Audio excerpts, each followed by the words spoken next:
अच्छा, डेफिनेटली मिलेगा सर जी। अब बात ये भी है, अगर मैरी जो मरियम हैं, अगर उनकी शादी हो गई होती, ठीक है, उनकी शादी हो गई होती और ये तो उनके पति से उनका संबंध बन गया होता जोसेफ के साथ, फिर उसके बाद बच्चा ना हुआ होता तब भी, और उसके बाद जाके पवित्र आत्मा उनको गर्भवती करती और फिर वो बच्चे पैदा करती, ये जीसस को पैदा करती, तो क्या गलत हो जाता?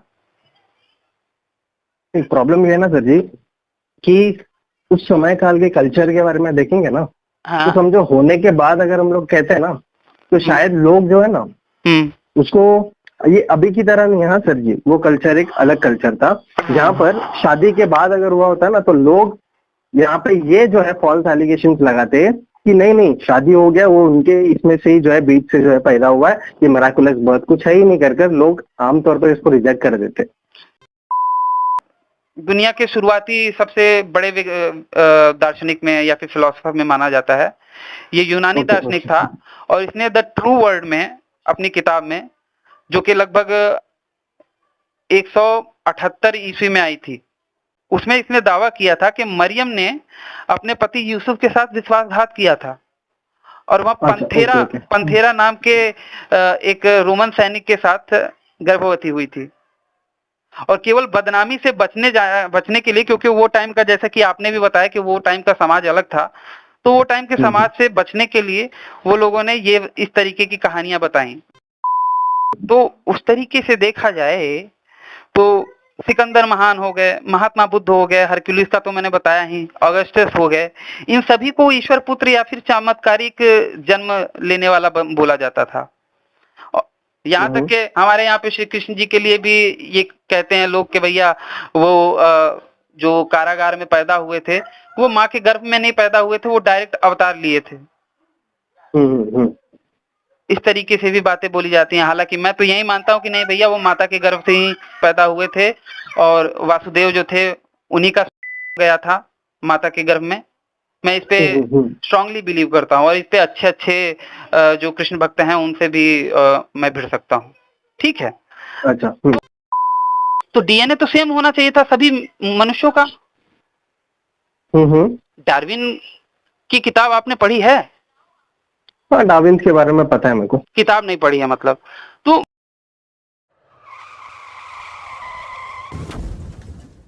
नमस्ते सभी को मित्रों, वैचारिक मंथन एक्स विश्वासी यूट्यूब चैनल पर मैं आपका साथी आशीष चौरसिया आप सभी का हार्दिक स्वागत एवं अभिनंदन करता हूं। मित्रों, हमारे महाराष्ट्र मुंबई के रहने वाले कैथोलिक ईसाई मिस्टर जॉन फ्रांसिस जी के साथ हुई हमारी पिछली वार्तालाप तो आप लोगों ने सुनी ही होगी।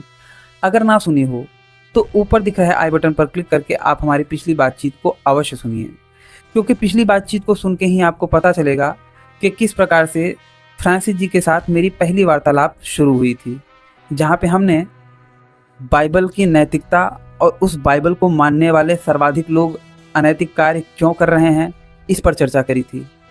हमने इस विषय पर भी चर्चा करी थी कि नफरत की शिक्षा कौन देता है, कौन सी पुस्तक है जो धर्म ग्रंथ के नाम पे, धार्मिक उपदेश के नाम पे, धार्मिक शिक्षा के नाम पे सर्वाधिक नफरत की शिक्षा देती है।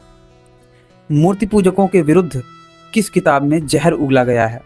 इसके बाद हमारी चर्चा आदम हव्वा की उत्पत्ति से होते हुए परमेश्वर यहोवा की गलती, पाप और पुण्य का निर्धारण और जीसस की पैदाइश और उस पैदाइश की पवित्रता पर आ गई, जहाँ पर फ्रांसिस भाई ने मुझे कहा कि भैया उनके एक भाई साहब हैं जो कि यूट्यूब पर वीडियो वगैरह बनाते हैं, और इस विषय में मतलब जीसस के पवित्र पैदाइश के विषय में उन्होंने वीडियो बनाई हैं, जिनका लिंक उन्होंने मुझे व्हाट्सएप पर भेजा।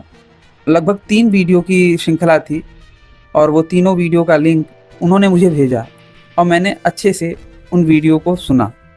जिसके बाद मेरी उनसे जो अगली चर्चा हुई उसमें मैंने उसी विषय पर, जीसस की पैदाइश के विषय पर ही फ्रांसिस जी से चर्चा करी, और वही चर्चा आज मैं आप लोगों के समक्ष रखने वाला हूँ। इस चर्चा के विषय में मैं आप लोगों को बताना चाहूँगा मित्रों कि इस चर्चा में मैंने जीसस के जन्म से जुड़े जो भी प्रमाण या फिर जो भी तथ्य रखे हैं, वो सभी तथ्य, तर्क और प्रमाण आप किसी भी मसीही व्यक्ति के सामने करेंगे तो वो इसका कभी भी उत्तर नहीं दे पाएगा। तो आज की ये चर्चा महत्वपूर्ण है और मेरा विश्वास है कि इस चर्चा में आपको जीसस के जन्म की पवित्रता से जुड़ी कुछ नई बातें भी पता चलेंगी, जिसे आप किसी भी विश्वासी अर्थात ईसाई मसीही के सामने रखेंगे तो वो इसका कयामत तक जवाब नहीं दे पाएगा। और ये मेरा वादा नहीं, दावा है। तो प्रस्तुत है आप लोगों के सामने मिस्टर जॉन फ्रांसिस जी के साथ हुई मेरी दूसरी चर्चा का पहला हिस्सा। आप भी सुनिए एवं विचार कीजिए।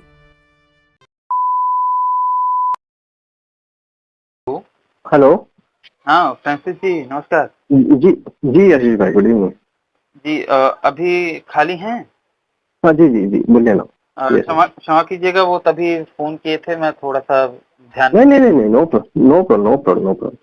तो भाई, जो आपने ये लिंक भेजा था, हाँ, वो मैंने तीनों पार्ट उसके सुने और जी जी।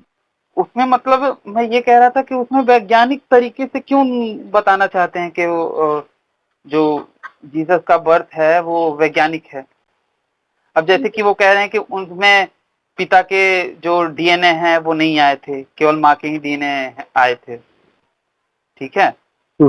और जैसे कि वो कह रहे हैं, हालांकि ये पॉसिबल है ही नहीं, ऐसा होना पॉसिबल है ही नहीं। और जो पार्थोजेनेसिस के प्रक्रिया बता रहे थे, ठीक है। हाँ।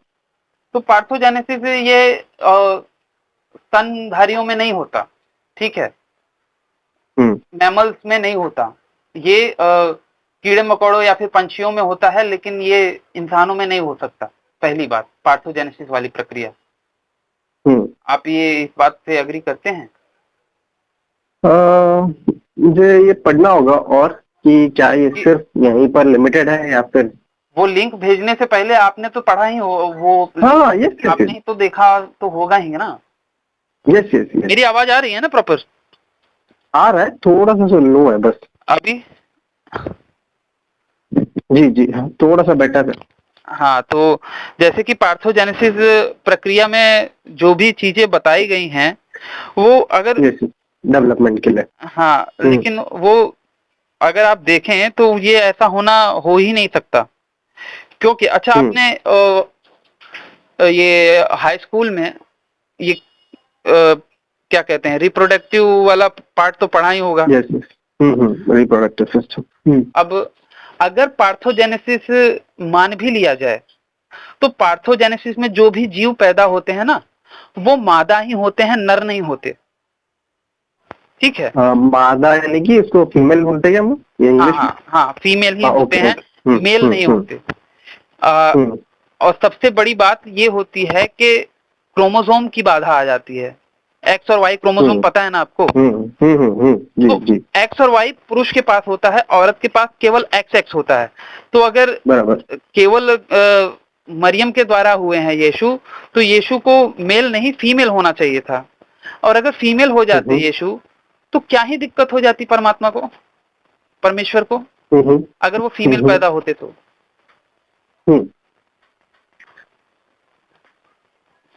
कुछ हाँ, कुछ इस पे अब नहीं, मैं ये कह रहा हूँ कि वहां पे हमने मेल या फीमेल होने के विषय में नहीं देखा है कि क्यों उनको यही होना था, यही नहीं होना चाहिए था। हम लोग वो विषय में नहीं देखे। हम लोग वो उन्होंने साइंस को इसलिए वहां पे बताया ना। कभी आपने इस पर विचार तो किया होगा कि जो मसीहा था, अगर एक महिला बन के जीसस आते तो यूरोप में कितनी महिलाओं को क्या नाम से विच हंटिंग के नाम पे जला दिया गया, मारा गया तड़पा के, वो शायद कम होता। पॉसिबिलिटीज। तो मसीहा औरत बन के क्यों नहीं आ सकते थे? देखो, अगर हम लोग ये तरफ में देखेंगे ना, समझो अगर वो स्त्री बनकर भी आते हैं ना, समझो फॉर एग्जाम्पल, तो हम लोग क्या कहते पता है कि पुरुष, जैसे अभी आपने जो क्लेम किया ना, वैसे जो पुरुष की बाधाएं है ना, जो लोग इस चीज में ये कहते थे कि कितने पुरुष भी फिर जो है बचा लिए जाते हैं अगर वो ये बन के आते, तो दोनों तरफा में पॉसिबिलिटीज है। पुरुषों को तो नहीं मारा जाता, इतना तो आप भी जानते हैं कि पुरुष समाज ही पुरुषवादी है। पुरुषवादी समाज को में पुरुषों का उतना शोषण नहीं हो सकता था जितना कि महिलाओं का हो रहा है। और उसमें अगर एक महिला बन के जीसस आते तो ये पूरी मानवता के लिए एक एग्जाम्पल सेट होता कि भैया क्रिश्चियनिटी का जो सबसे महान व्यक्ति है, जो ईश्वर है, वो महिला के रूप में आया? देखिए अभी इस चीज में अगर वो भले ही पुरुष बनकर आए ना, जो उन्होंने अपने आप को पर्सोनिफिकेशन हम लोग कहते हैं इसको, या फिर एंथ्रोमॉर्फिज्म कहते हैं, जहाँ पर वो एज एक मेल के रूप में जब आए हैं, तो उन्होंने कहीं पे भी अपने जो जिंदगी जितने भी साल उन्होंने इस धरती पर बिताए हैं ना, तो कहीं पर भी उन्होंने जो है ये अनइक्वालिटी नहीं बताया है कि जहाँ पर स्त्रियों को जो है कुछ चीजें नहीं ये किया जा रहा है, जहाँ पर नहीं कह रहा हूँ मैं बता रहा हूँ कि वो सारे लोगों के लिए आए। करेक्ट, उनकी अनइक्वालिटी या फिर क्वालिटी की बात नहीं कर रहा हूँ मैं, यहोवा के क्वालिटी और ये बायसनेस की बात कर रहा हूँ कि भैया वो पुरुष बना के ही क्यों पैदा किए, महिला नहीं भेज सकते थे अपना पैगंबर महिला के रूप में? देखिए उससे क्या फर्क होता? बिल्कुल फर्क होता। एक औरत के लिहाज से औरत गर्व करती कि भैया वो महिला के रूप में आया। अच्छा, और दूसरी बात, चलिए वो छोड़ दीजिए, मैं ये कह रहा हूं कि अगर जीसस बिना पिता के पैदा हुए हैं तो यहाँ पे जेनोमिक इम्प्रिंटिंग की बात आती है। जेनोमिक इम्प्रिंटिंग के बारे में आपको पता है? नहीं, ये टर्म नहीं सुना है मैंने। मतलब आप बोल रहे कि जेनेटिक्स को लेकर चले जाना, पास ऑन होना। स्तनधारियों में कुछ ऐसे जीन होते हैं जो केवल पिता से और कुछ माता से मिलके ही सक्रिय होते हैं। यदि केवल एक पक्ष का ही जीन मिले ना, जैसे कि माँ का ही जीन मिले, तो वो जो भ्रूण है ना, वो जो भ्रूण है माँ के गर्भ में, वो विकसित हो ही नहीं पाएगा। पॉसिबल ही नहीं है, वो विकसित हो ही नहीं पाएगा बिना पिता के जीन्स के मिले हुए। और देखिए जी, हाँ बोलिए आप बोलिए। नहीं चलेगा, आप कंप्लीट कीजिए। नहीं, ज्यादा कुछ था भी नहीं, आप बोलिए। हाँ नहीं, वही मैं ये कह रहा था। देखो, ही इज अ गॉड, वो ऐसे खुदा है, ऐसे परमात्मा है जो क्या वो जो शुरू में, अगर हम लोग बाइबल में भी हम लोग देखेंगे ना, आप कह रहे कि ये चीज नहीं होता तो ये असंभव ही होता, ये चीज तो पॉसिबल नहीं था।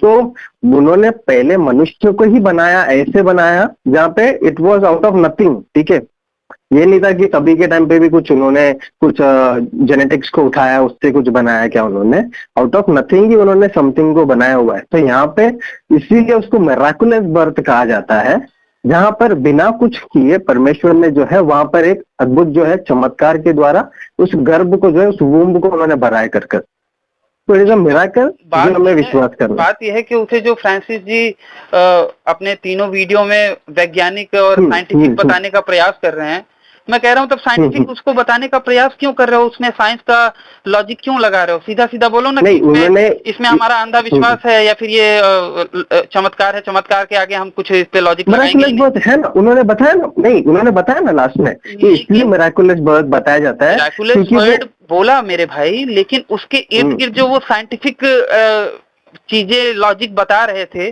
वो सब तो बेमानी है ना। जेनेमिक इम्प्रिंटिंग की बात गलत हो रही है, और क्रोमोसोम की समस्या आ रही है, और भी कई सारी प्रकार की समस्याएं हैं। तो वो सब क्यों? अच्छा, वो क्या कह रहे हैं कि वो जो अगर डीएनए आ जाता पुरुष का, तो पुरुष का जो पाप था वो यीशु में आ जाता है ना।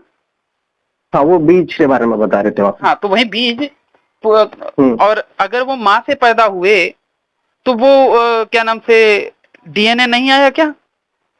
वही तो बता रहे हैं, वहाँ पे डीएनए नहीं पास ऑन हुआ है कर बता रहे हैं। क्या माँ का डीएनए नहीं? मम्मी का भी डीएनए वहाँ पे पास ऑन, जो बीज दोनों का इस्तेमाल होने पे सारा डीएनए और सब कुछ पास ऑन होता है। कर रहे हैं मेरे भाई, वो ब्लड की बात कर रहे हैं कि माँ का ब्लड और बेटे का ब्लड अलग अलग होता है, ये साइंटिफिक अलग अलग होता है। वो डीएनए की बात नहीं कर रहे हैं मेरे भाई, वो पिता के डीएनए की बात कर रहे हैं कि पिता का डीएनए नहीं आया, लेकिन माँ का डीएनए तो आया। ये तो अनिवार्य रूप से बच्चे में आता ही है, राइट? अब मेरा मानना ये है कि पिता का डीएनए आ जाता तो वो पापी ठहर जाते, जबकि रियलिटी तो ये है कि अगर आप देखें एक तिमुथियुस का चैप्टर नंबर 2 वचन नंबर 14, वहां पे कहा गया है कि और आदम न बहकाया गया, पर स्त्री बहकाने में आकर अपराधिनी हुई। अपराधिनी मतलब के पापी, पाप का भागीदार स्त्री है सबसे बड़ी। आदम को या फिर पुरुष को यहाँ पे पापी नहीं बोला गया है, अपराधी नहीं बोला गया है। स्त्री को बोला गया है, तो स्त्री से पैदा हो रहे हैं, तो पाप तो डायरेक्ट आ रहा है ना यीशु में। नहीं, यहाँ पे ये बताया जा रहा है जो बहकाया गया ना पहले, जो हाँ। वो सांप के रूप में जो शैतान बहकाया गया पहले स्त्री, हाँ। यानी कि वो जो है उस बहकावे में गिर गई करके बताया तो सबसे पहले तो पापी वही ठहरी ना।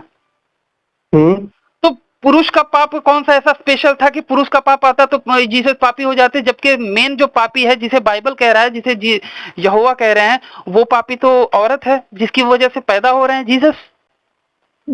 देखो आदम और हव्वा दोनों को पापी ठहराया गया क्योंकि आदम ने भी खाया उस वक्त। यहाँ पे देखिए ना, ये क्लियर कट बता रहा है ये वचन कि और आदम न बहकाया गया पर स्त्री बहकाने में आकर अपराधिनी हुई। 1 तीमुथियुस का 2:14। हाँ, 1 मिनट में निकालता हूँ। हाँ,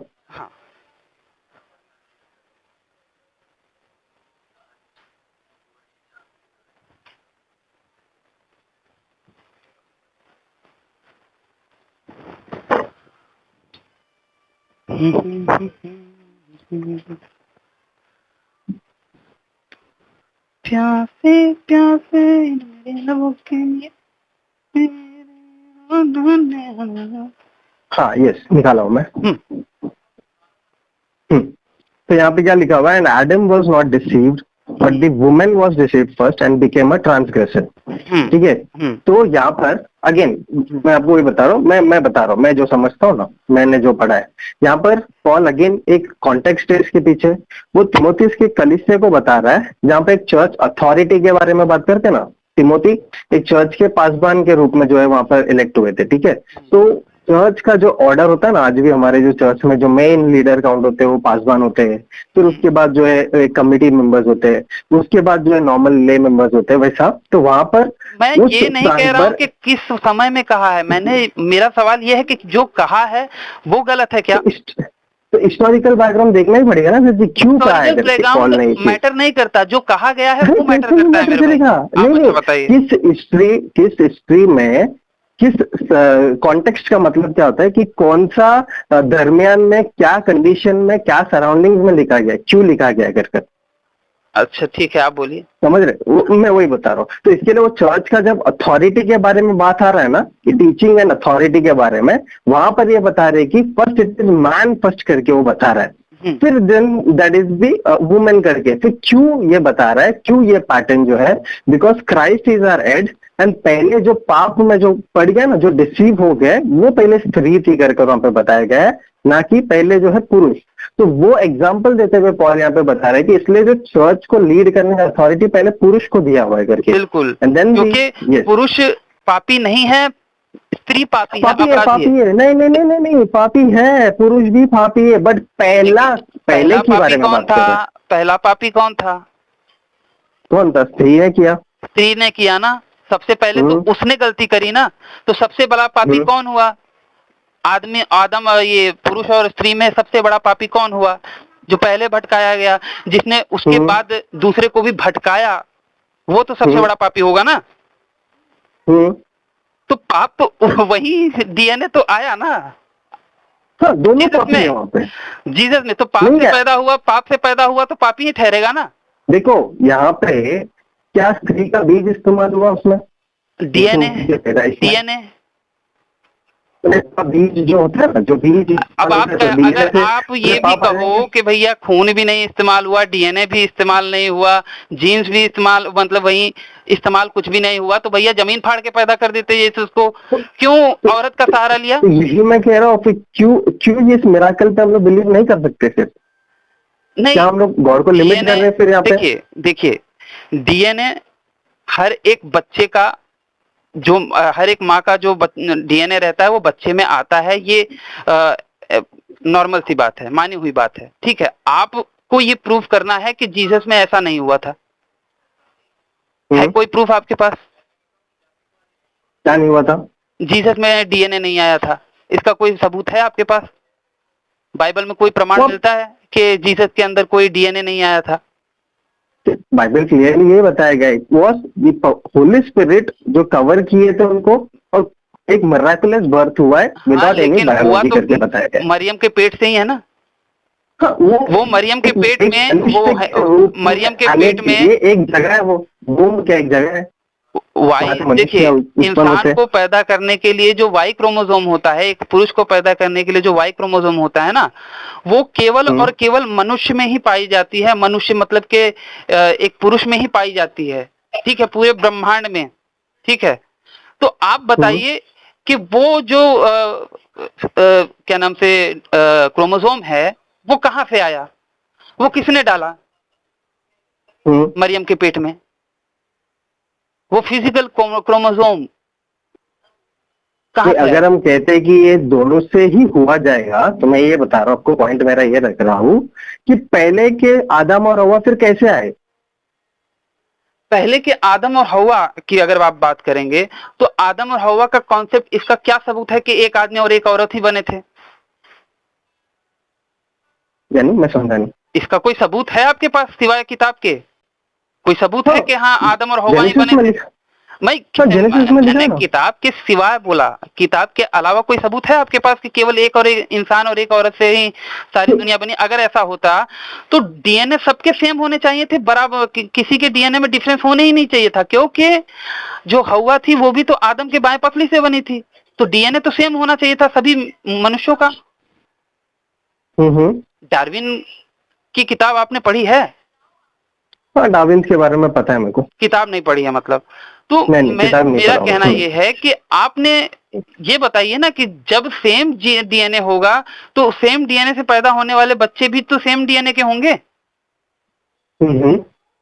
तो किस तरीके से डीएनए का प्लान किया? और प्लस जब पुरुष को बनाया क्या नाम से यहोवा ने, तो उनको पता नहीं था कि उन्हें जोड़ीदार की भी आवश्यकता पड़ेगी?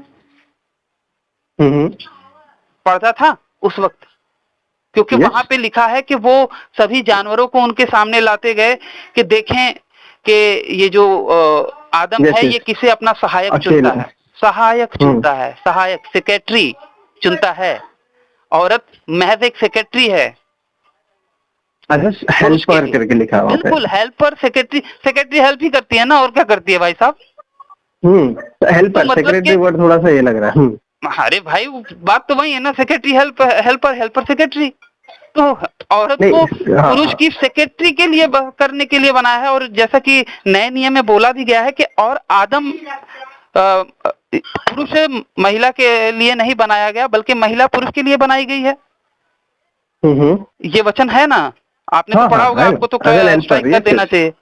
तो औरत का केवल यही महत्व है कि वो आदम की या फिर पुरुष की हेल्पिंग करने के लिए पैदा की गई है। उसका अपना कोई पर्पस नहीं है। क्या टाइप्स ऑफ हेल्प? कोई भी टाइप्स ऑफ हेल्प हो, कोई भी, लेकिन वो केवल हेल्प करने के लिए बनाई गई है। उसका अपना कोई पर्पस नहीं हो सकता। वो केवल उसका मुख्य पर्पस यही है कि भैया हेल्प करने के लिए उसको बनाया गया है। तो हेल्प करने वाले को अगर बनाया गया है तो जिसकी वो हेल्प कर रही है वो ज्यादा इंपॉर्टेंट होगा ना। तो परमेश्वर की नजर में पुरुष ज्यादा इंपॉर्टेंट है, ना कि औरत। इसीलिए उसने ये जीसस को भी एक पुरुष के रूप में पैदा किया। ठीक है, अभी मुझे बताइए, अभी हमारे इस जनरेशन में ना जितने भी स्त्रियां हैं ना वो काम पे जा रही है, इसका मतलब परमेश्वर उनको धिक्कार रहे? परमेश्वर की या फिर बाइबल की इच्छा से तो नहीं जा रही हैं। कैसे नहीं जा रही है? देखो वहां पे वचन ये लिखा है, आजाद ख्याल वाली महिलाओं को द मैलियस मैलेफिकेरम नाम की किताब चर्च ने जारी करी थी, और उसके हिसाब से कितनी सैकड़ों महिलाओं को मारा गया। देखिए मैं क्या बता रहा हूँ, रिटर्न हिस्ट्री है भाई साहब। परमेश्वर ने जो बनाया ना पुरुष को, स्त्री को, परमेश्वर ने बनाया, क्यों बनाया ये दुनिया, हमें क्यों बनाया परमेश्वर ने? कारण क्या है? तो बाइबल ये बताता है कि परमेश्वर के पास ऑलरेडी मिलियंस ऑफ एंजल्स थे उस समय, जिन्होंने बनाया था। उनको एनिमल्स बना दिया, सब कुछ बनाया, बट मनुष्य को उन्होंने अपने स्वरूप में बनाया, इसलिए ताकि हम जो अपने जीवन के द्वारा उनको महिमा लाए। कारण ये कारण क्या था? ताकि हम जो है मनुष्य अपने जीवन को जीकर जो है उनको महिमा लाए, वो मैनिफेस्ट हो उनका नेचर। मतलब हम उनकी जय जयकार करें, उनकी महिमा का बखान करें। वो एक रिलेशनशिप रखे, क्योंकि जो एनिमल्स अपनी बड़ाई सुनने की चाह क्यों थी परमेश्वर को? क्या वो पूर्ण नहीं थे? क्या वो परफेक्ट नहीं थे अपने आप में? उनको अगर उन्हें, लेट मी कंप्लीट, अगर उन्हें चाह थी कि कोई मेरी बड़ाई, कोई मेरी महिमा गाने वाला पैदा हो, तो मतलब कि उनके जीवन में महिमा करने वाले की कमी थी उनके अस्तित्व में, और उसी को फुलफिल करने के लिए, उसी को फुलफिल करने के लिए उन्होंने फिर मनुष्यों को बनाया। तो फिर क्यों बनाया? नहीं थी कमी, मैं वही बता रहा हूँ ना। बताइए। वो अपने स्वरूप में जो है लोगों को बनाए हैं, जहाँ पर उनके अंदर जो कैरेक्टर्स थे ना कंप्लीट। अभी हमारे पास जितनी कैरेक्टर्स है वो आपको एनिमल्स में नहीं दिखेगा। अकॉर्डिंग टू क्रिश्चियनिटी हम सभी क्रिएशन से पहले परमेश्वर के अंदर ही समाहित थे, हम परमेश्वर में ही थे। हाँ, तो परमेश्वर ने हमें अपने से अलग क्यों किया? हाँ, नहीं, उसके इसमें ही समाहित थे करके नहीं है, फिर तो ऐसा हो जाएगा हम लोग भी इटर्नल है। उसी का पार्ट तो थे, उसी के अंदर तो थे, या फिर नहीं, उन्होंने हमें बनाया। नहीं, हमारा एग्जिस्टेंस है, हमारा एग्जिस्टेंस पहले से था, परमेश्वर से भी पहले था। परमेश्वर ने ही हमें बनाया ना, बनाया उसके बाद वो हमें बनाया। जब परमेश्वर ने हमें बनाया तो वो रॉ मटेरियल कहाँ से लाया? हाँ, तो वही मैं आपसे पूछ रहा हूँ, वही तो मैं सवाल मैं आपसे पूछ रहा हूँ। वो रॉ मटेरियल पहले से ही इटर्नल है। उन्होंने बनाया उसको, रॉ मटेरियल्स को भी। कहाँ से बनाया? जब पहले से कोई मैटर था ही नहीं तो उन्होंने कहाँ से बनाया? तो यही है ना सर जी कि टाइम, मैटर, स्पेस पहले नहीं था। हाँ, तो उन्होंने परमेश्वर थे, उन्होंने क्यों गॉड से फिर आप तो लिमिट कर रहे हैं। मेरे को लगता है कि जिस गॉड पर आप बिलीव करते हो लिमिट है। आपने तो लिमिटेड वाले गॉड को ही माना है ना, तो उसी के हिसाब से बात कर रहा हूँ। नहीं, God is something who can, इसके लिए मैं आपको कह रहा हूँ ना सर जी, मैंने आपको ये स्टेटमेंट बहुत पहले बता दिया कि God is something who can make something without nothing. ऐसा है। हिंदी में बताइए। कि परमेश्वर ने, जरूरी नहीं कि कुछ है मैटर तो ही वो उसको बना पाएंगे। He can create anything out of nothing, मतलब वो कुछ नहीं होने से भी वो बना सकते हैं। क्रिएशन के पीछे उनका मकसद क्या था, आप क्लियर नहीं बता पा रहे हैं। नहीं, मैं बता रहा हूँ ना क्रिएशन का मतलब। एक बार और बता दीजिए, मेरा थोड़ा मोटा जैसे वो है वैसे ही उन्होंने उस स्वभाव को मनुष्य के अंदर डालकर जो है बनाया, ताकि हम सभी मनुष्य जो है। हाँ, मैं कारण पूछ रहा हूँ कि क्या कारण था जो उन्होंने बनाया हमें। हाँ, वही बोल रहा हूँ ना, उनका नेचर हमारे अंदर मैनिफेस्ट हो, हम अपने लाइफ को जिए और उनके साथ एक रिश्ते को, एक लव वाले रिलेशन को बनाए रखें। वो हमारा अपना नेचर हमारे अंदर मैनिफेस्ट करके हमसे लव वाला नेचर क्यों बनाना चाहते थे? उनकी मर्जी थी। वो मर्जी, वही तो कारण पूछ रहा हूँ ना, कारण क्या है? अकारण तो बना नहीं दिया होगा पागलों की तरह, कुछ तो उनका सेंस होगा। वही तो रीजन है that we man live a holy life, हम उनको ग्लोरीफाई करें। हम उनकी ग्लोरीफाई मतलब संबंध रखे, हम उनकी जय जयकार करें। नहीं, अभी आपको बनाया, आपसे प्रेम चाहते, मतलब कि आप अपने माता पिता का जय जयकार कर रहे हैं हम लोग। जैसे कि मैंने बच्चा पैदा किया, ठीक है, मेरी चाह थी कि मैं बच्चा पैदा करूं। मेरी और मेरी पत्नी जी की आपसी सहमति से हम लोगों ने चाहा कि भैया हम बच्चा पैदा करें। इसके पीछे हमारी ये चाह थी कि हमें एक बच्चे की चाह थी, हमारे जीवन में एक बच्चे की कमी थी। हम ये चाहते थे कि कोई हमें मम्मी पापा कह के बुलाने वाला हो, ठीक है, हमारे जीवन में उस चीज की कमी थी। तो परमेश्वर की चाह हुई कि उसका कोई गुणगान करने वाला हो, जैसे कि हम लोगों की चाह थी कि कोई मम्मी पापा बुलाने वाला हो, वैसे ही परमेश्वर की चाह थी कि कोई हमें प्रार्थना करने वाला हो, मेरी प्रार्थना करने वाला हो, कोई मुझे परमपिता परमेश्वर यहोवा इस तरीके से कहने वाला हो, ग्लोरीफाई करने के लिए। तो मतलब कि जिस तरीके से हमारे जीवन में कमी थी एक पिता कहने वाले बेटे की, उसी तरीके से परमेश्वर भी पूर्ण नहीं था, उसके अंदर भी कमी थी। नहीं कमी थी, क्यों कमी थी? कमी अगर नहीं होती तो वो बनाता ही नहीं। अगर मेरे जीवन में किसी बच्चे की कमी नहीं होती तो मैं बच्चा चाहता ही नहीं भाई। अरे आप लिमिटेड हो सर जी, गॉड अनलिमिटेड है। आप लिमिटेड हो, आपने मेरा एग्जांपल दिया ना। आप लिमिटेड हो। नहीं, आपने बोला ना जय जयकार, नहीं, आपने जय जयकार का नाम जोड़ा ना, मैं इसलिए कह रहा हूँ। आपने जय जयकार मतलब हर चीज उत्पन्न जो हुआ जय जयकार के लिए नहीं होता है। उसको जय जयकार की चाह है ना। अगर कोई उसको ना मान के किसी दूसरे को मानेगा तो वो नाराज भी होने लगता है, वो कहता है मैं जलन करने लगूंगा।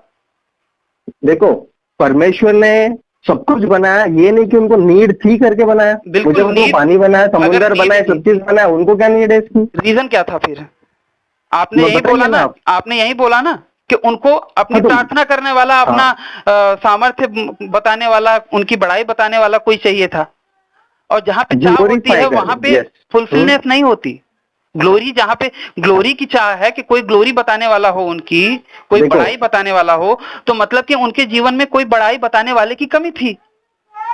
देखिए, हर चीज जो है जो हम लेते हैं ना, कमी थी करके ही नहीं होता है, ठीक है। हम लोग नॉर्मल ह्यूमन के एग्जांपल्स में नहीं कह रहा हूं, ह्यूमन के एग्जांपल में ही कहेंगे आप तो ह्यूमन से जोड़ रहे, आप ह्यूमन से तो जोड़ रहे, शायद आप में कुछ कमी है और आपकी कमी को आप परमेश्वर से जोड़ रहे हैं, इसका मतलब आप अपने आप को उस परमात्मा के तुलना कर रहे हैं। बात ये है कि जब जहाँ पे होता है तो आप ह्यूमन का ही तो एग्जांपल देते हैं। इट इज वेरी सिंपल, देखो it is very simple sir ji, ये बहुत सिंपल है। शायद आप अपने आप को परमात्मा बना रहे हैं, आप शायद अपने आप को, नो प्रॉब्लम, बट मैं आपको ये बताना चाह रहा हूँ पॉइंट, वो गॉड जो है ना इनफाइनाइट है, वो गॉड है ना इनफाइनाइट है, वो विद इन उनके ही जो ट्रिनिटी में है ना, वो परफेक्ट गॉड है। वो परफेक्ट गॉड ने मनुष्य को बनाया ताकि हम ग्लोरीफाई करें, बट मनुष्य ने जो नहीं किया। हाँ, तो ग्लोरीफाई करें, किसकी ग्लोरीफाई करें? आज आप क्यों, एक मेरे को एक सवाल का जवाब दीजिए, आप आज क्यों पूजा करते हैं, बताएंगे?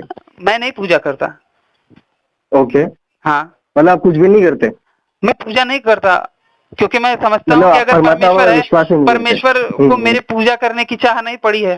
अगर उसे मेरे पूजा करने की चाह है तो भैया वो बड़ा मामूली परमेश्वर है, जो मेरी चाह से उसको मेरे पूजा करने से वो उसका चित्त में बदलाव हो जाता है। नो ये समझ गया सर, मतलब आप परमात्मा है पर विश्वास करते हैं? हाँ, परमात्मा है पर पूजा पाठ की वो सब की जरूरत नहीं, ऐसा शायद। अच्छा, शायद होगा करके आप कह रहे, बट आप श्योर नहीं है? क्योंकि अभी तक तो ढूंढ रहा हूँ, मिला नहीं है, समझ में नहीं आया। डेफिनेटली मिलेंगे सर जी, डेफिनेटली मिलेंगे सर जी, कोशिश तो वही है मेरे भाई। अच्छा, डेफिनेटली मिलेगा सर जी। अब बात ये भी है कि जैसे कि अगर मैरी जो मरियम हैं, अगर उनकी शादी हो गई होती, ठीक है, उनकी शादी हो गई होती और ये तो उनके पति से उनका संबंध बन गया होता जोसेफ के साथ, फिर उसके बाद बच्चा ना हुआ होता तब भी, और उसके बाद जाके पवित्र आत्मा उनको गर्भवती करती और फिर वो बच्चे पैदा करती, जीसस को पैदा करती, तो क्या गलत हो जाता? प्रॉब्लम ये है ना सर जी कि उस समय काल के कल्चर के बारे में देखेंगे ना, हाँ, तो समझो होने के बाद अगर हम लोग कहते हैं ना, तो शायद लोग जो है ना उसको ये अभी की तरह नहीं है। हाँ सर जी, उस समय का कि एकदम अभी जैसे प्यार मोहब्बत जो चल रहे हैं ना जो सड़कों पर, वो वाला नहीं था। वो कल्चर एक अलग कल्चर था, जहाँ पर शादी के बाद अगर हुआ होता है ना, तो लोग यहाँ पे ये जो है फॉल्स एलिगेशंस लगाते कि नहीं शादी हो गया, वो उनके इसमें से ही जो है बीच से जो है पैदा हुआ है, ये मिराकुलस बर्थ कुछ है ही नहीं कर लोग आमतौर पर इसको रिजेक्ट कर देते। तो जो बाइबल के सबसे बड़े गॉस्पेल माने जाते हैं, सुसमाचार, मार्क और यूहन्ना, ये इस मामले में चुप्पी क्यों साधे रहते हैं? ये लोग वर्जिन मैरी वाले प्रकरण पे चुप्पी क्यों साध लेते हैं, क्यों नहीं बताते? सबसे पुराने गॉस्पेल यही है। अच्छा, हाँ, नहीं पुराना गॉस्पेल, हाँ बताइए। हाँ, वर्जिन बर्थ की बारे में आप कह रहे हैं कि अच्छा वर्जिन बर्थ के बारे में क्यों नहीं बता रहे? हाँ, ओके, बट बाकी दो किताब में हमें देखने मिलता है। लेकिन सबसे पुरानी किताब जिन्हें माना जाता है वो उनमें तो इसका जिक्र ही नहीं है, जबकि ये सबसे बड़ी बाद में माना जाता है। ये सबसे बड़ी बात है भाई। और अगर आप देखें तो जीसस की जो वंशावली है मत्ती और लूका में, तो उसमें यूसुफ के माध्यम से राजा दाऊद से जोड़ते हैं ये लोग, जबकि यूसुफ के तो बच्चे थे ही नहीं जीसस, तो यूसुफ की वंशावली से क्यों जोड़ के देखा जाता है राजा दाऊद का? और यही कारण है कि जो यहूदी हैं, जूश लोग, वो जीसस का या फिर क्रिश्चियनिटी का विरोध करते हैं। वो ये कहते हैं कि भैया जीसस जो है वो, अब देखिए, वो तो उस समय काल के लोग थे, वो लोग कहते हैं कि भैया जीसस जो मैरी थी वो कोई क्या नाम से ईश्वरीय पैदाइश नहीं थी, वर्जिन वगैरह वाला सिस्टम नहीं है, और ये लोगों ने झूठ मूठ का गढ़ा हुआ है। वो लोग तो ये मानते हैं कि भैया जीसस अगर जोसेफ का पुत्र था ही नहीं तो वो दाऊद का बेटा, दाऊद का वंश का ठहरेगा ही नहीं, और जब दाऊद का वंश का ही नहीं रहा तो वो मसीहा कैसा? देखिए, दोनों का वहां पे लाइनेज बताया जा रहा है, ठीक है। भले he is not a biological father, जब वो जीसस से जुड़ ही नहीं रहा है तो उसका लाइनेज बताने का मतलब ही क्या है? सेंसलेस है वो। बट बाद में उसी पर अभी स्टेप मदर ये सब रहते, step mother, step mom, step father, ये बोलते हैं ना हम लोग, जो गुजरने के बाद ऐसे सब। बट बाद में पार्ट ऑफ फैमिली गिना जाता है कि नहीं? बायोलॉजिकली तो वो है ही नहीं। तो वो वही तो बाद में तो उनका ग्रोथ जो हुआ उनके फादर के साथ भी हुआ। आप बताइए, जितना भी बाइबल में वर्णन किया गया है जन्म सूची का, ठीक है, वंश का, वो सभी वंश गोद लिए हुए बच्चों के वंश हैं क्या? कि बायोलॉजिकल बायोलॉजिकल लिस्ट बताई गई है ना, जो भी दाऊद के वंशज के जो भी लोग हैं उनकी जो लिस्ट बताई गई है, राइट? नहीं, आई थिंक कहीं पे तो स्टेप का भी है, मुझे देखना होगा ये, डेफिनेटली मैं नोट डाउन करूंगा, मैं जरूर जानना चाहूंगा। यस मैं नोट डाउन करता हूँ। आई थिंक कहीं मैंने पढ़ा है या फिर मैंने सुना है, बट इसको मैं नोट डाउन करके रखो कहीं तो। आई थिंक स्टेप फादर या नहीं, समझा मैं आपके सवाल को 100% समझ गया। अब मैं थोड़ा सा दूसरा बोल रहा था कि अब जैसे कि सबसे बड़ा जो वर्जिन बर्थ का जो एग्जाम्पल दिया जाता है, उसका जो आधार बताया जाता है, वो यशायाह का 7वां चैप्टर 14वां वचन है ना। और उसमें जो उनके इसके बारे में बताइए। और उसमें जो वर्ड यूज किया गया है वहां पे हिब्रू में अल्मा, इब्रानी भाषा में अल्मा का यूज किया गया है, ठीक है। जब अल्मा का मतलब होता है युवती, ठीक है, उसका मतलब कुंवारी नहीं होता, वर्जिन बिल्कुल नहीं होता, ठीक है। और उसके बाद जब उसका ग्रीक भाषा में अनुवाद हुआ ना, तो वहां पे पार्थिनोस करके आ गया, और पार्थिनोस का मतलब होता है वर्जिन, कुंवारी, ग्रीक भाषा में। जबकि मूल भाषा में देखेंगे तो वहां पे कुंवारी शब्द का वर्णन है ही नहीं, वर्जिन बर्थ का वर्णन है ही नहीं। आपने कभी देखा है ओरिजिनल बाइबल का टेक्स्ट पढ़ के? तो आपको ये चीज इस संदर्भ में मैंने नहीं देखा है, बट मैंने मतलब दूसरे कुछ चीजों के लिए मैं डेफिनेटली तो वहां पे जो शब्द आया है ना, अल्मा आया है, और अल्मा का मतलब होता है युवती, कुंवारी नहीं, वर्जिन नहीं। और जब बाद में उसी वचन का ग्रीक में जब ट्रांसलेशन होता है ना, तो ग्रीक में जो ट्रांसलेट करने वाला है वो उसका ट्रांसलेट कर देता है पार्थिनोस, जिसका मतलब होता है कि भैया वर्जिन, कुंवारी। ओके। और उसी के बाद से ये वर्जिन बर्थ वाली जो क्या समझा, मैं आपका पॉइंट समझ गया कि अगर ओरिजिनल लैंग्वेज वो हिब्रू में लिखा गया है तो वहां पर अल्मा यंग वुमन है, वर्जिन नहीं बोल रहा है, बट बाद में का जो ट्रांसलेशन है उसमें वर्जिन डाल दिया। आपका समझ गई बराबर। दैट मीन्स ओरिजिनली हम लोग को ये काउंट करना चाहिए कि वो वर्जिन नहीं थे। यही पॉइंट आप ये करना चाहते हैं ना? यस डेफिनेटली, मैं इसको नोट डाउन किया हूँ। एक मिनट, अल्मा इन हिब्रू, राइट? मैं इसके ऊपर स्टडी करता हूँ। वो जो आइडिया 7:14 आपने बोला ना, सेंट पॉल के बारे में आपको पता है? सेंट पॉल, संत पॉल, हाँ सेंट पॉल, अच्छा वैसा, हाँ यस वो भी बताइए ना। जिनका मैं बता रहा था वो भी अपने क्या नाम से गॉस्पेल में कोई भी कुंवारी गर्भ का कोई जिक्र नहीं करते। मतलब पॉल जो है वर्जिन बर्थ के बारे में नहीं बता रहे कहीं पे भी। हाँ, और आपको पता है सर थॉमस पेन का नाम सुना है? Sorry sir Thomas pen America के को फाउंडर माने जाते हैं। सॉरी नहीं सुना। अमेरिका के को फाउंडर माने जाते हैं, जो दुनिया की सबसे बड़ी ईसाई कंट्री है, उसके को फाउंडर माने जाते हैं। और वो जीसस सेमिनार के विद्वान भी थे, और उन्होंने भी ये कहा था कि भैया ये जो जीसस के वर्जिन बर्थ वाली बात है, ये केवल एक साहित्यिक मेटाफर है, ये रियलिटी बिल्कुल नहीं है। ओके। ये एक माइथोलॉजी। हाँ ये समझ गया, वो मिथ है। उन्होंने बोला थॉमस, सॉरी क्या कहा, थॉमस, उनका नाम क्या है? Sir Thomas pen. इनकी किताब बड़ी फेमस है, कॉमन सेंस करके, बड़ा अच्छा किताब है, अगर कभी मौका मिले तो पढ़िएगा। Yes definitely. थॉमस पेन ना। हाँ, और अच्छा ग्रेजा वर्मिस करके हैं, इन्होंने भी अल्मा शब्द का सबसे पहले पॉइंट आउट किया था कि ये भैया अनुवाद की त्रुटि है।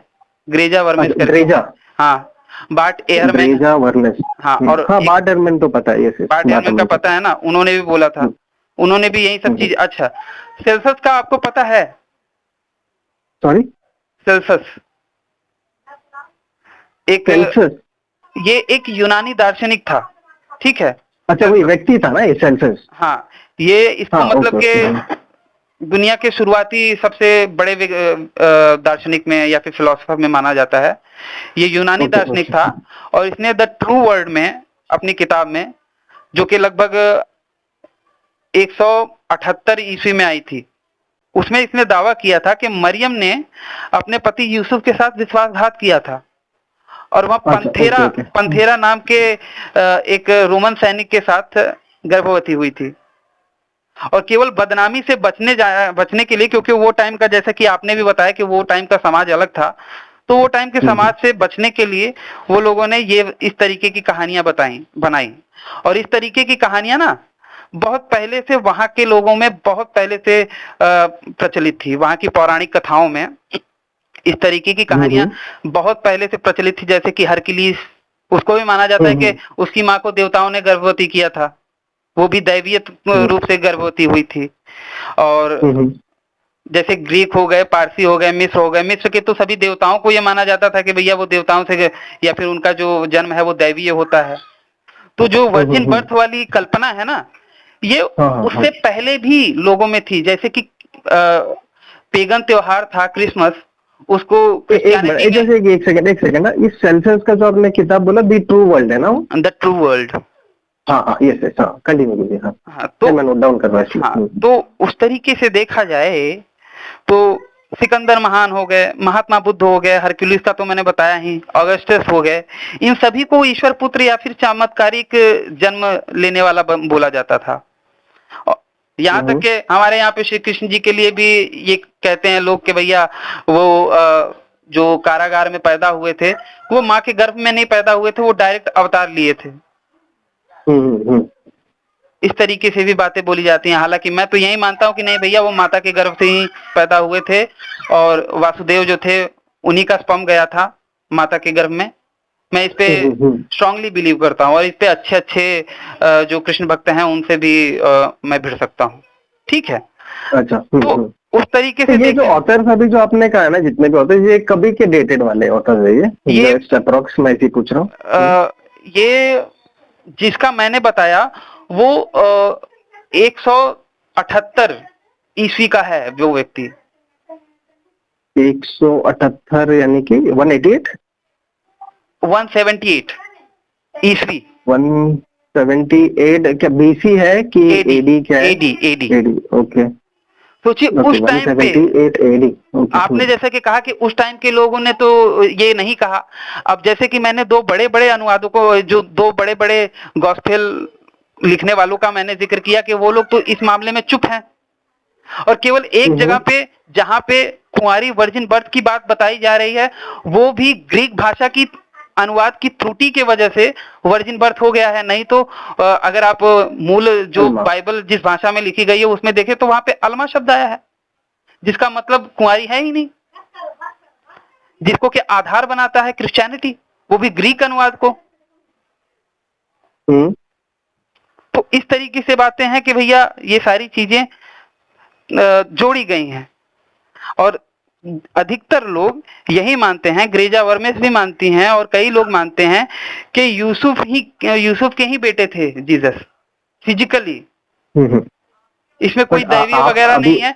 ये केवल और केवल द काउंसिल ऑफ नाइसिया में जो सम्राट कॉन्स्टेंटाइन था उसने जीसस को दिव्यता प्रदान करने के लिए, क्योंकि वो अपने जो राज्य था उसको ये बताना चाहता था कि मैं जिस चीज का सौगात तुमको दे रहा हूँ या फिर जिस नए धर्म का सौगात दे रहा हूँ उसका जो मसीहा है वो बहुत ही दिव्य है, वो वैसा ही है जैसे कि हमारे हरक्यूलिस। तो उस तरीके से चीजें हैं, उसी से मिलता जुलता बता दिया। तो आप ये क्या बिलीव करते कि जो गॉस्पेल्स लिखा गया था कि वो ओरिजिनली आप कह रहे हैं हिब्रू भाषा में लिखा गया था? मतलब मूल भाषा कौन सी है आप बताइए। देखिए जो ये लिखा गया था ना, जो गॉस्पेल्स हम लोग देखते हैं वो ग्रीक भाषा में जो है पहले लिखा गया है ओरिजिनली पहले ग्रीक भाषा में लिखा गया है। Yes I am sure. नहीं भाई गलत बोल रहे हैं आप मुझे इसका सबूत दे सकते हैं। देखिए मैं हाँ यस 100% उसका मैन्युस्क्रिप्ट आपको निकालूंगा। हिस्टोरिकल एविडेंस बताइए, कोई हिस्टोरियन मुझे थोड़ा बोलने हिस्टोरिकल एविडेंस। हाँ ठीक है, कि कोई हिस्टोरियन ये बात कहता हो कि नहीं भैया ग्रीक भाषा में पहले लिखी गई थी। मैं वही ठीक है, मैं आपका ठीक है, मैं आपका मांग आपका समझ गया। एक मिनट, ये सब मैं नोट डाउन कर रहा हूँ। देखिए, जो ओल्ड टेस्टामेंट है ना, वो ओरिजिनली गया था। उसके बाद जो लीक है ना, वो यूनानी में जो लोग जब ये हो गए ना, तो न्यू टेस्टामेंट पूरा है ना ग्रीक में लिखा हुआ है। फिर क्या हो गया, जो पुराना नियम है ना, वो कम्प्लीटली फिर ग्रीक में ट्रांसलेट करके फिर लैटिन भाषा जो सेप्टुजिएंट हम लोग बोलते हैं, फिर ऐसे धीरे धीरे अलग अलग भाषा में होते गया। बट ओरिजिनली जो गॉस्पेल है, जो आप कह रहे हैं ना, जो आप नोट डाउन कर रहे हैं उसमें कि अल्मा ये सब आया, ये सारी चीजें जो इब्रियू में, बट ओरिजिनली ग्रीक है। बट नो प्रॉब्लम, जैसा आपने एविडेंस मांगा कि एक हिस्टोरियन का यहाँ पे चाहिए एविडेंस मैन्युस्क्रिप्ट का, डेफिनेटली वो मैं निकालूंगा। ठीक है, देखिएगा, बहुत अच्छी बात हो। 100% डेफिनेटली निकालूंगा। आप देख लीजिएगा। मैं ये कह रहा था कि जैसे कि जो मूर्ति पूजक वाले थी, उस पे थोड़ा सा बात करना चाहेंगे या फिर नहीं? हाँ बोलिए ना, नो प्रॉब्लम। नहीं बोलिए, क्या हो गया कुछ? तो मूर्ति पूजक पे मेरा तब भी क्लियर नहीं हो पाया था भाई कि मूर्ति पूजक को गलत या फिर गाली नहीं दी गई है। गाली नहीं दी गई है, जैसे आप कह रहे थे ना कि मैंने जैसे बताया। अगर मैं आपको कहूँ भाई,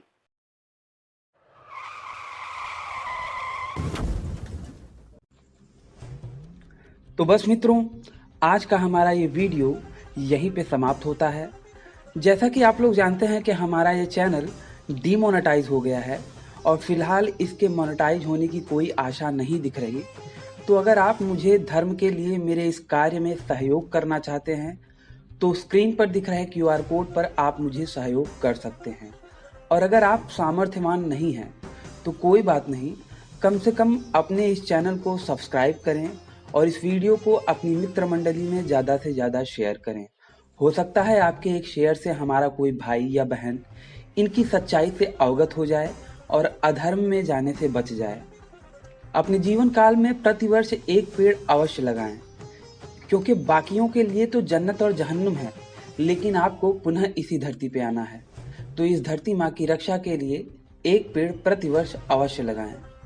इस वीडियो को अंत तक देखने के लिए आप सबका बहुत बहुत धन्यवाद। नमस्ते जी, जय श्री राम, हर हर महादेव, जय माँ भारती।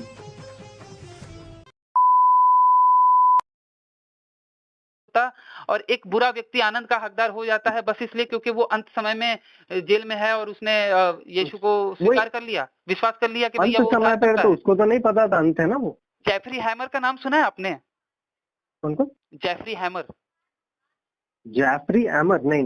जेफरी हैमर सर्च कीजिएगा, वो दुनिया का सबसे खूंखार सीरियल किलर था और वो जेल में जब था तो सजा हुई उसको, और उस वक्त अपने अंतिम समय में उसने बाइबल वगैरह रीड करना शुरू किया और उसने बपतिस्मा लेने की इच्छा जाहिर करी कि भैया वो बपतिस्मा लेना चाहता है। और बपतिस्मा लेना चाहता है, उसका मेन पर्पस ये था कि उसके पापों की शुद्धि हो जाए।